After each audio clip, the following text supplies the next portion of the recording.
Talk Real Estate with Sharon McNamara, sponsored by Boston Connect Real Estate Services. Hi, I'm Sharon McNamara, and you are listening to Talk Real Estate Roundtable. Let me share a little bit about my background before we get started. I am the broker-owner of Boston Connect Real Estate, a boutique real estate firm that is home to over 30 real estate sales and marketing consultants who service home buyers and home sellers throughout Boston, the South Shore, the South Coast, and Cape Cod. Our firm takes pride in assisting our clients in the next chapter of their lives by taking a holistic approach to their real estate endeavors. We believe that every move should be a moving experience. Every week, my real estate team member Mary Baker and I, along with the director of Boston Connect Real Estate, Melissa Wallace, provide you with our unique marketing approach to selling homes and share with you our expertise in navigating the home buying process. We like to mix it up sometimes, so not only will you hear our perspective on real estate topics, but you will hear the expert thoughts and opinions of some of our real estate agents at Boston Connect Real Estate and the preferred professionals that we trust. Be part of our roundtable. If you have any questions during the show, please call 781-837-4900. We'd love to talk real estate. Follow us on Facebook, Instagram, and wherever you listen to podcasts at Talk Real Estate Roundtable. If you would like a one-on-one consultation with me and my team or one of the dedicated agents at Boston Connect Real Estate to discuss your real estate needs, you can connect with us at bostonconnect.com or 781-826-8000. Now, sit back, relax, take good notes, and let's talk real estate. And hello to all my South Shore neighbors. You are listening to Talk Real Estate Roundtable. My name is Melissa Wallace, and I am joined in studio by, you're not going to guess who it is, Mary Baker. I'm only teasing you. I'm not a regular anymore. I know. But I very much am here, I promise. Yeah, you are. You're usually, off doing something, trying to get some money. Off to the races. Off to the races. Getting some money for us. Helping some people. Finding some homes. Finding some houses. Actually, somebody just sent me a new listing that they have coming on, so I'm excited for that. Oh, nice. I got sneak peeks, guys. Got a sneak peek. Yeah, if you want an agent that has got a sneak peek, call Mary Baker. Yes, and you'll hear her less on the radio. Yeah, even less. Less on the radio. In case you didn't like me. No, I'm teasing you. Yeah, so we're running the show tonight. Sharon is not here tonight. She's, taking the night off. We got a lot of things coming up. Yeah, we have a lot going on at the office. So we were like, we'll let the big boss have the night off, and us two little chickadees. You can already hear that it's going to be a night for sure. Sharon is going to be like, what did I allow happen tonight? But yeah, so again, I am Melissa Wallace, and I'm in studio with Mary Baker. Hello.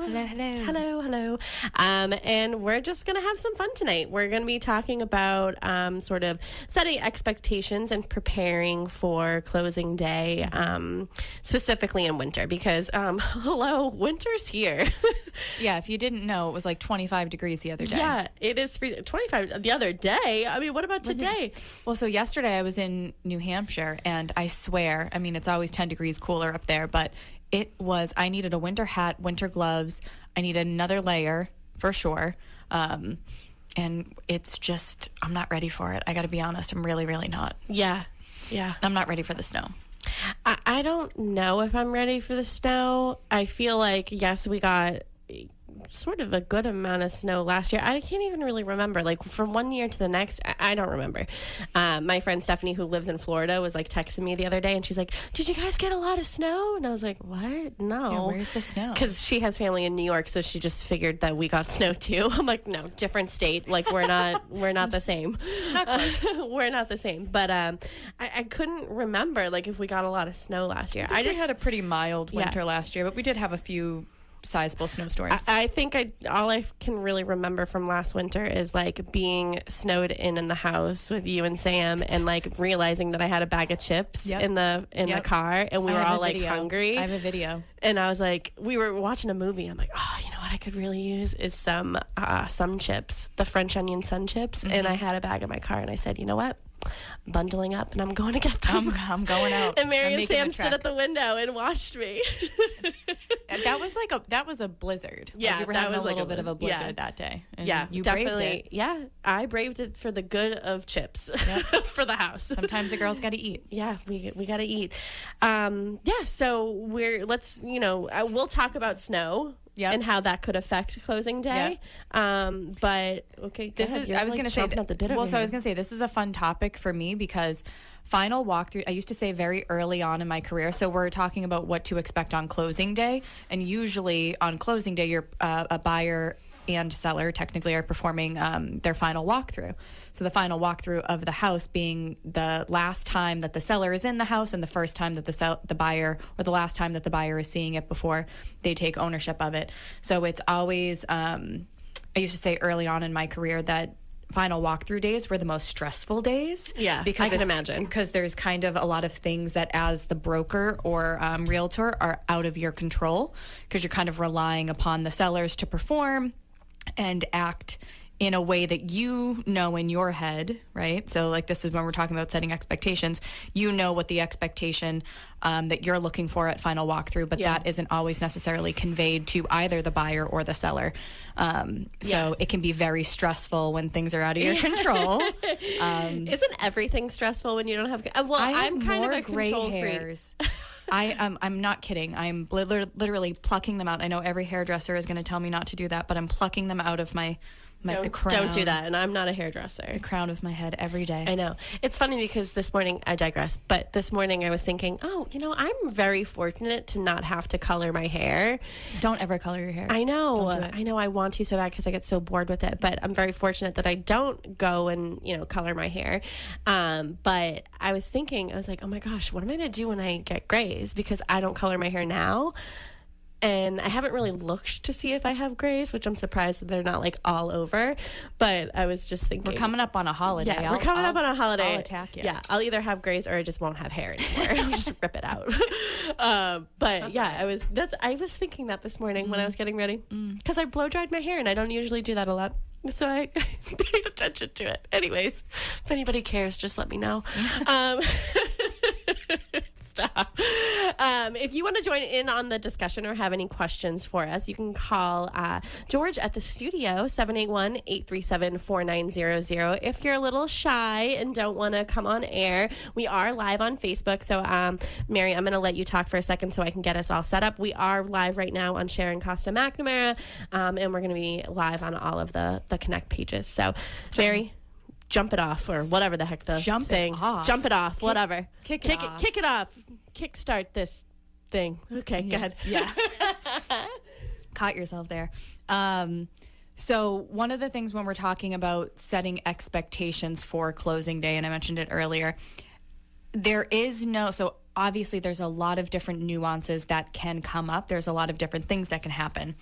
When buyers are conducting their final walkthrough, oftentimes they come to us and they say like, okay, well, what am I really looking for, right? So when you're conducting your final walkthrough as a buyer, you are looking for, especially in the winter. So if we focus just on the winter, right, we're making sure that no pipes have burst. So we got no water in the house, no, all of the appliances that were said to be left there by the seller, they actually are there and they are functioning. The water is running. There's no holes in the walls that weren't there before.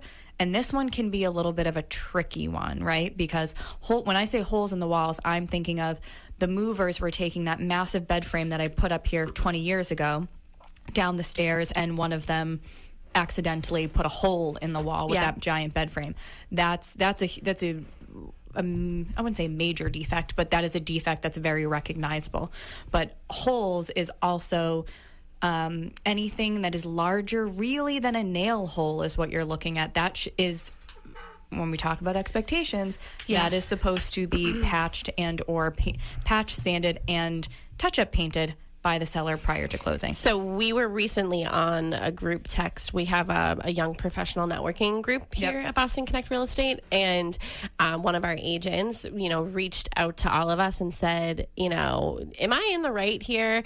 Because the buyer's agent was sending pictures of things that were on the wall of their listing. It was a Boston Connect listing. So the agent was just verifying, like, am I supposed to tell my clients that they have to leave this, or can I tell my clients that they can take it? And they were all things that were nailed or screwed to the wall. Yes. So I would say if any agents are listening and they're sort of maybe new to the business or not unsure of like need some sort of clarification, always lean into, people, and you can give us a call too. Because I felt like you're very like black and white when it comes to it. Well, we've experienced it, right? So, and agents may differ in their opinions of this, but it's my understanding based off of our experiences over my 11 years and Sharon's 25, however long she's been in the business at this point. I think 25 might be like a couple years too much, so she might be like, 22. You're aging me. I don't know. I know I can say collectively we've been in real estate for 30 years. Okay. So that's where I'll go with. So our collective 30 years of real estate has shown us that anything that is larger than a nail hole or screwed into the wall. Yeah. So that's a big difference between a nail. So, right, I'm going to take a picture of my beautiful family and I'm going to nail it in, or I'm going to put a nail in the wall, put 2 nails in the wall, and I'm going to hang my picture on it. Yeah. That is not considered a fixture. Because my family picture is not included in the sale of my home. 1,000%. So I can take that picture frame and I can remove it from the nails, and it is not a fixture. If I took that same picture frame and you think about the back of, the back of a picture frame, or let's not even use a picture frame, let's use a shelf that you are attaching to hang glasses on, or a wine like fixture. A wine fixture. That's pretty common, and I feel like that was one of the pictures that was sent to us in that group. It was because there was a bar cart underneath it. So obviously the bar cart is a piece of furniture. However, you've now screwed in shelves. That's the big thing. That's the screw, right? So it's screwed into the wall. So removing that screw, you are now removing what is considered a fixture of the property, because you have affixed it to the house itself. You can exclude, so as a little bit of an aside, anything that is considered a fixture, you can exclude from the listing. You can say, hey, no, these are actually antique shelves that my great-grandmother gave me, and I'm taking those with me. Yeah. Think of it as a light fixture, right? Yeah. If you want to take a light fixture from your house, we need to exclude it and or replace it prior to selling.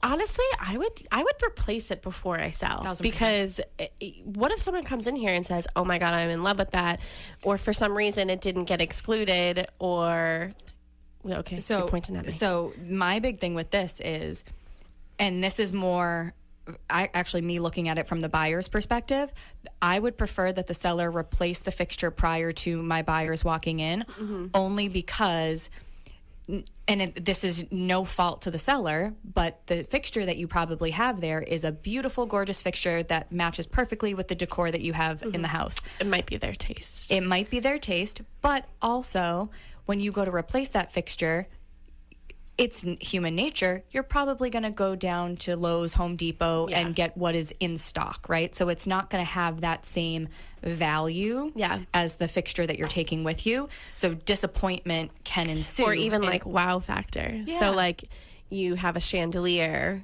and then you replace it with like, room changes. The whole style of the room can change based off of a fixture like that. So better to just do it ahead of time. Yeah. And I would think that, as a buyer, okay, so as a seller, I want to exclude X, Y, and Z, and you put it on the market, and those things are still there, but the buyer should know that they're not involved, they're not included in the sale. But as a buyer, I would be walked through, and I would probably feel disappointed that some things are not included, because I would like fall in love with certain things, or like feel like that is made for the space, or and this happens, you have the same taste, because a lot of things are trendy and a lot of people like trendy things. So, I like that chandelier because it's in trend right now. But where's I going with that? Oh yeah. So then I would also want to I would want clarification before I even go into the house when things are not included. Like, I would want my agent to be like, hey, listen, I just want to let you know there's a chandelier in there. And I'm just saying chandelier because I kind of like the word. There's a chandelier in the dining room or in the foyer that is excluded. Yes. So don't even look that way. Like, I would want that expectation beforehand. I wouldn't want the disappointment afterwards. Yeah, so they should, if it is a fixture that they're taking, it should be disclosed in MLS, and so a reasonable expectation is by the time I'm walking through the door, I should know what's staying and what's going. What you would not potentially know at that point is what fixture is being replaced, right? So the seller may not have... Yeah, like replaced with what? Is that what you mean? Exactly. So the seller may not have the picture of the fixture that they are going to be installing in replacement of the one that they're going to be taking. Yeah. And you don't necessarily, as a buyer, most often have the ability to say, I want you to install this fixture. Yeah. You know, this is my taste, and not whatever one you were planning on. Right? That's not a typical conversation. Not to say that it doesn't happen. Well, I was going to say not a typical conversation with resales, but perhaps in new construction. So say somebody is buying a model home and, you know, model homes, and correct me if I'm wrong, a lot of the times it's the builder or whoever works for the builder is, you know, picking all those things that go into that house, and, you know, that's how they get their price and whatever. But that could also be swayed into the taste of that person. So, you know, it could be, again, my word, chandelier, that a buyer might come in and be like, oh no, like absolutely not. Like this is not good in this space, you know, because that could happen. It might just not be their taste, and they might put in their offer, you know, chandelier to be, you know, switched out or whatever. Like, have you seen something like that?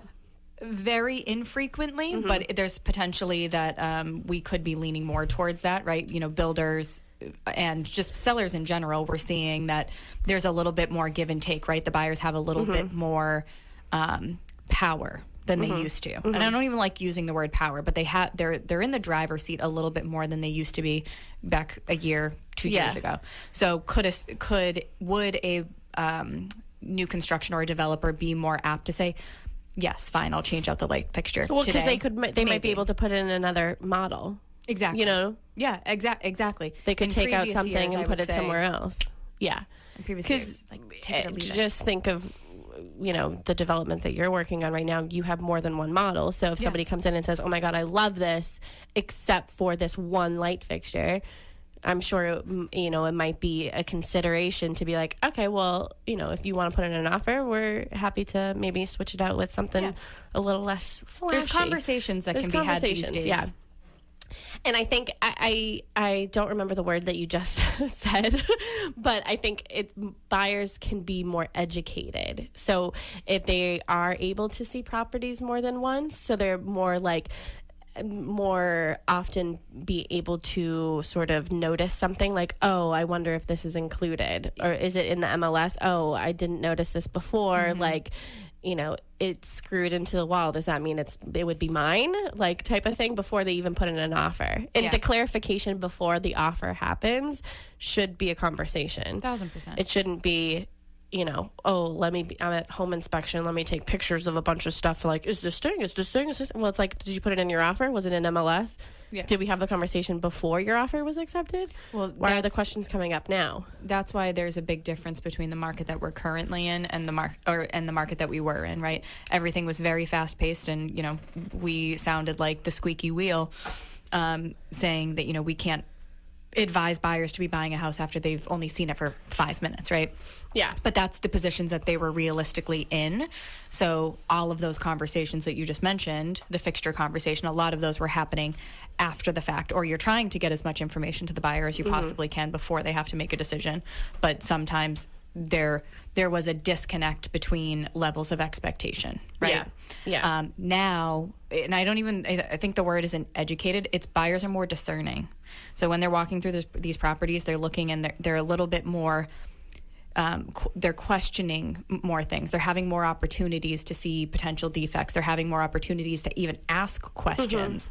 And that's giving them that driver's seat mentality, which is, it's wonderful. I work with a lot of buyers. I absolutely adore it. It's wonderful. I'm going to continue to use educated, because I'm all for an educated buyer. I'm all for a buyer to be able to see the house multiple times. And I know that there was a time where it was not able to do that, but we've heard personally a lot of buyer's remorse in the past couple of years. And wait, knock on wood, I have not. None of my buyers have said that. Oh.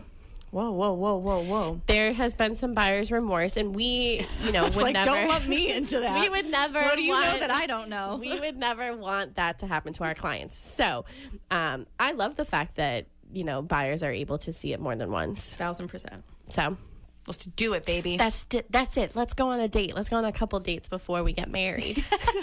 This isn't love. What? Married Love at is first, Blind? No, Married at First Sight. Married at first sight. Oh yeah. Well, yeah. But on Love Is Blind, they don't see each other and they get engaged in the pods. So Okay, I guess Love it's is like Blind. getting engaged. Yeah. When you get an offer accepted, you get engaged. Yep. Okay. And then do you make it to closing day, which is the wedding? What are you going to say on closing day?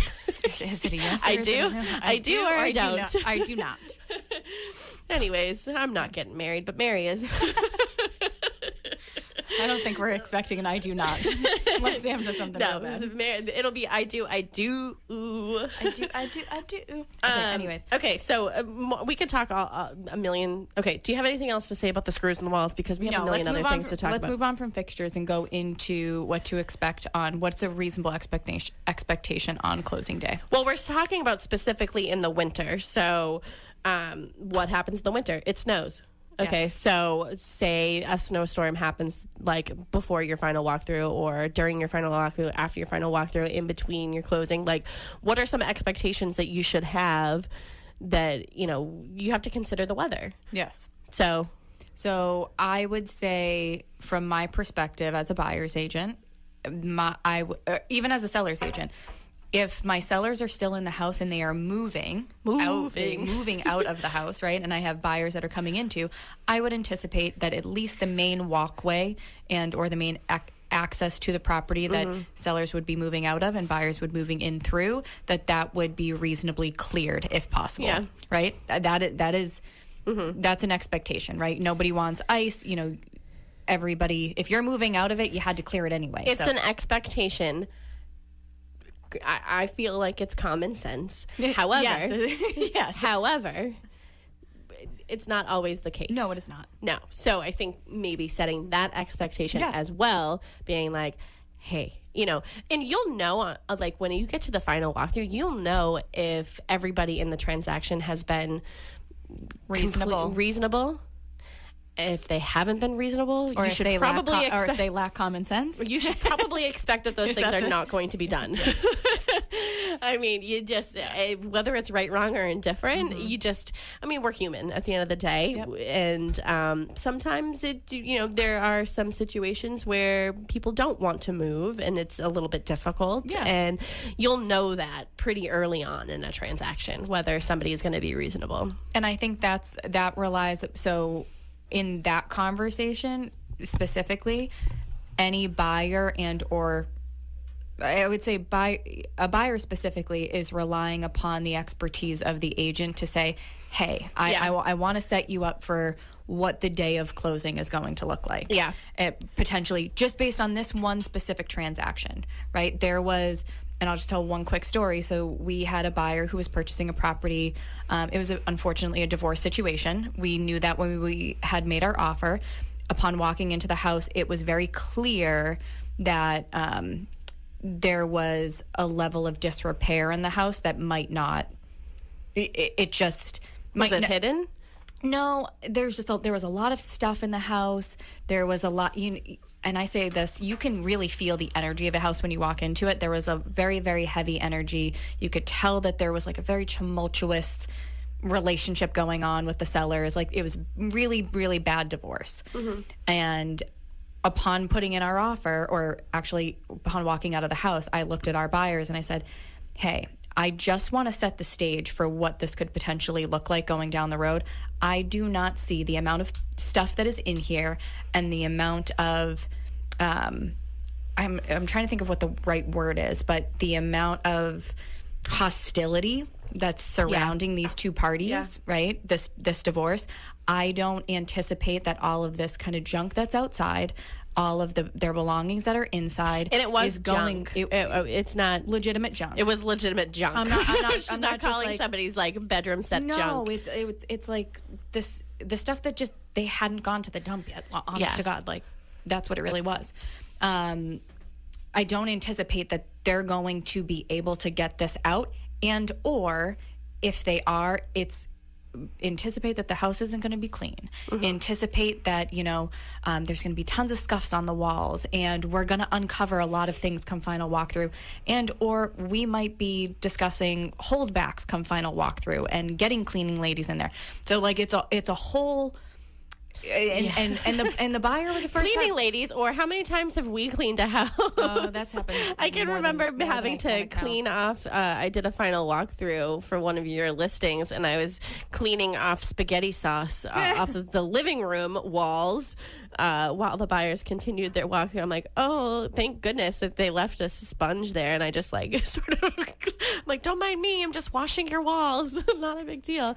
But how many times have you cleaned out a house? Absolutely, and it happens, right? So You don't know how much stuff you have. It's not even just like junk or like the walls need to be clean. It's like you don't realize how much stuff you accumulate, especially if you have been living there for years. Oh, absolutely. Until we had you a go to seller move. once leave thousands of dollars of pots and pans in this big pullout, like the very bottom pullout of a huge island.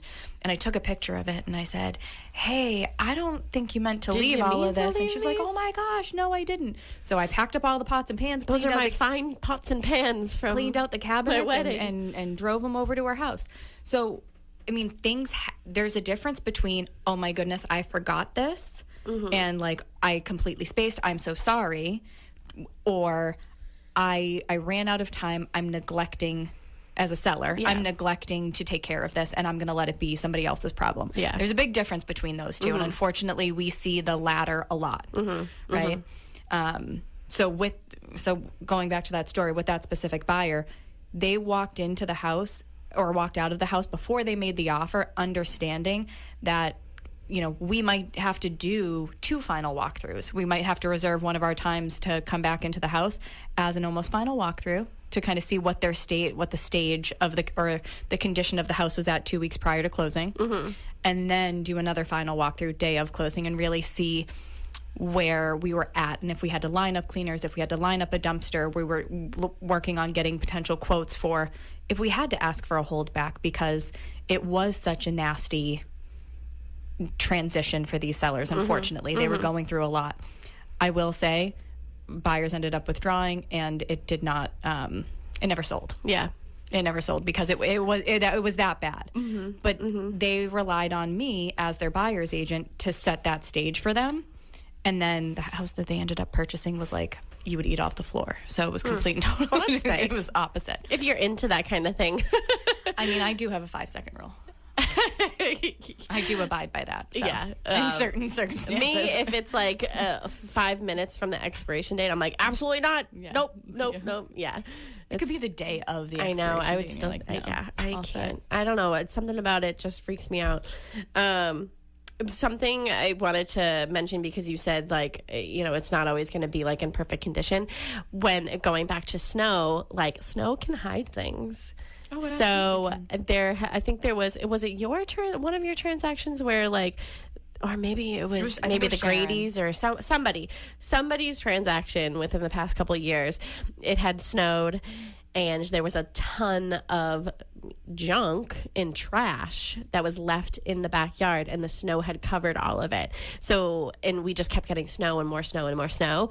And then when the snow finally started melting, they were like, oh my gosh, are those trash bags? Is that a tire? Is that the, and the sellers had left a bunch of stuff back there because they knew that it was just going to continue to snow. So they didn't feel like they needed to take that stuff out. Yeah, that's not reasonable. No. So I think they went after the sellers and said, like, you need to get this stuff out of here. Yeah. Like, this is all trash, whatever. And I think they ended up doing it too. Yeah, so I think that there's a lot to be said about different dynamics, and everybody has different ways in maintaining their homes, and everybody has different ways of how they would want to pass their homes along to anybody else. As sellers agents, I think we need to really advise our sellers on what we feel is appropriate and kind of gauge their situation, right? Like maybe we can see coming down the road that they aren't going to have the ability to potentially clean the house out appropriately themselves. So maybe we're suggesting that they get a cleaner in order to be able to pass it on to the next person. And it is an expense, absolutely, but it does go a long way with that and I'm a personal believer that everybody should have their house professionally cleaned before they're giving it to their handing it over to the buyer. But that's just me. Unless you're an exceptionally clean person. Yeah. Like I know I would say that if I was a buyer, I would have my house professionally cleaned before I moved in. Yeah. Absolutely. And I think, so is it the buyer's responsibility or the seller's responsibility? I think it would be a very nice thing of the seller to do. Yeah. So then the buyers come in and they have no reason. Maybe something did go awry at final walkthrough. Yeah. They're appreciative of one thing and kind of not hyper focusing on all of the potential negative. Hey, we got a caller. Oh, we do. What's Yes. our caller's name? Jack, he's from Plymouth. Okay. Jack from Plymouth. Are you there? Yay, awesome. Hey, your show's very interesting, but I have a couple of suggestions. Okay. And I don't know if they're legal or not, but why not request the claim history on the insurance policy for the homeowners while those people had the house?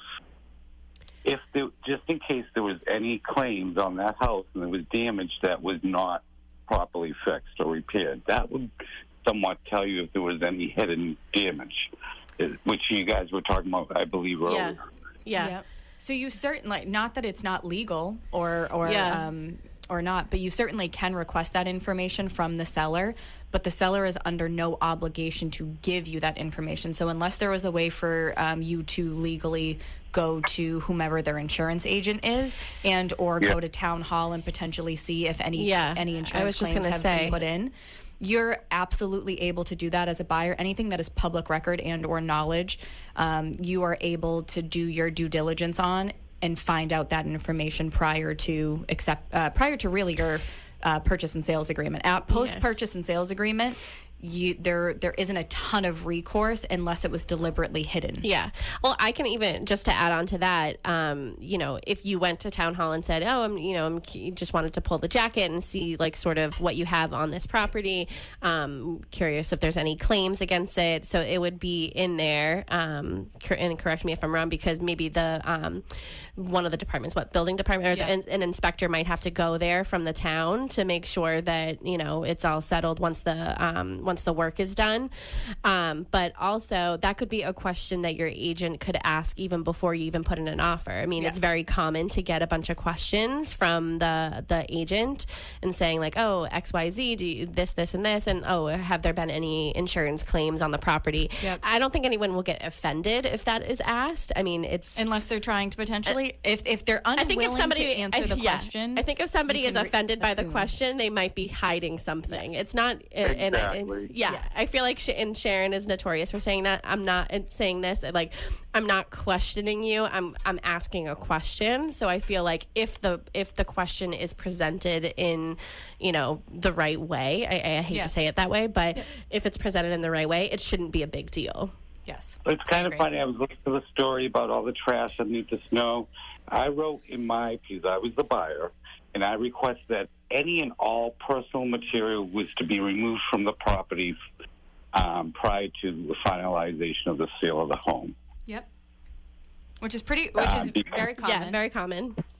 Yes. So, but having that helps, I believe. At least it helped me. Mm-hmm. Yeah. So I think. Did you have a bad situation with trash? Sorry. Not super bad, but enough to notice that I was not going to be the one responsible to move all this stuff out when I'm trying to move my own stuff.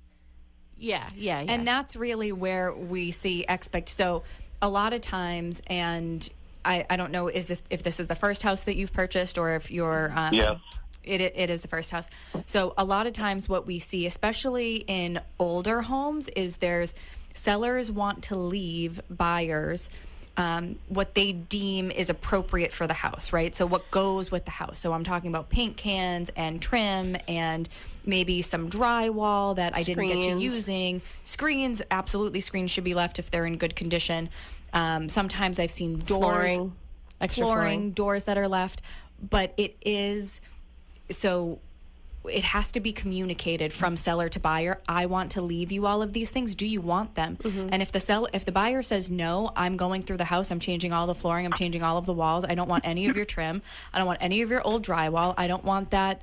This was a common one, the lockers that everybody had back in like the 90s, the lockers that were left to you by the previous owner from 20 years ago. I don't want any of that. The seller is responsible for removing those items. Period. End of story. Yes, but for me, I felt more comfortable having that in my documents. Absolutely. Yeah, and So there you would be should. no misunderstandings. Yeah. And even with that, are you saying that there was still a little bit of a misunderstanding? Yeah. Yeah, there was still stuff left, but what do you do?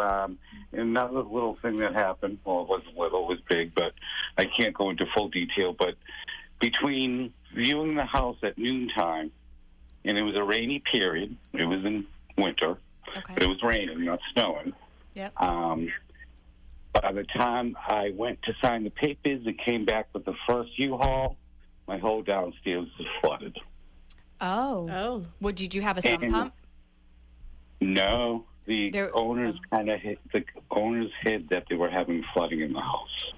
Okay, so that goes into a whole disclosure issue. Yeah.